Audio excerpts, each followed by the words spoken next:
Patrimoine.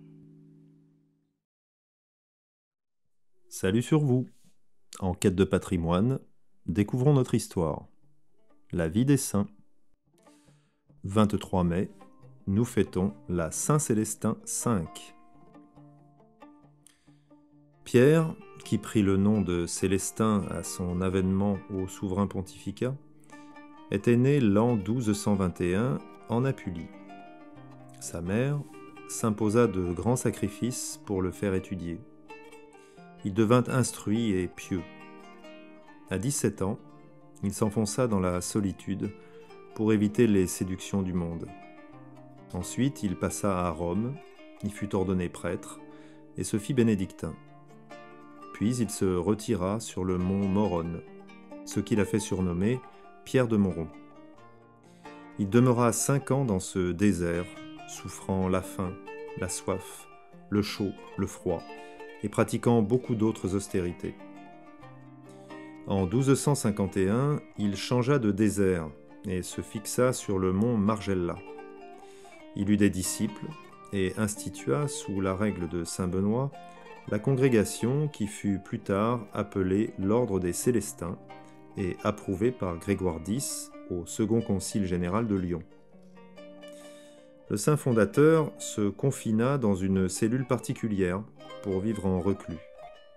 Il y disait la messe.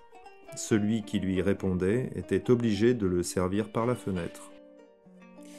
C'est dans ce réduit qu'on alla le chercher pour le faire asseoir sur la chaire de Saint-Pierre en 1294.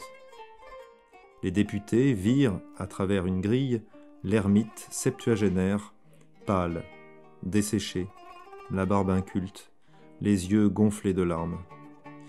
On lui lut le décret d'élection, on lui persuada de se soumettre à la volonté de Dieu. Il quitta sa caverne et vint, monté sur un âne, à Aquila, et se fit sacrer. Il semblerait que Dieu ne l'avait appelé à cette suprême dignité que pour donner à son siècle et à tous les temps un rare exemple d'humilité. 5 mois et quelques jours après son élection, 3 mois et demi après son sacre, il abdiqua. Le cardinal Benoît Cajetan, qui lui succéda sous le nom de Boniface VIII, lui assigna comme résidence le château de Fumone, en Campanie, dans la crainte qu'il ne se tramât des complots pour le faire remonter sur le trône pontifical, et qu'il ne s'ensuivît un schisme.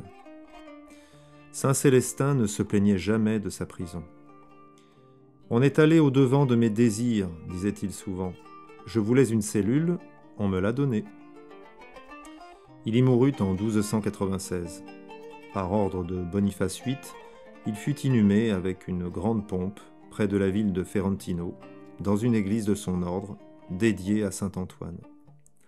De nombreux miracles, pendant sa vie et après sa mort, attestèrent sa sainteté.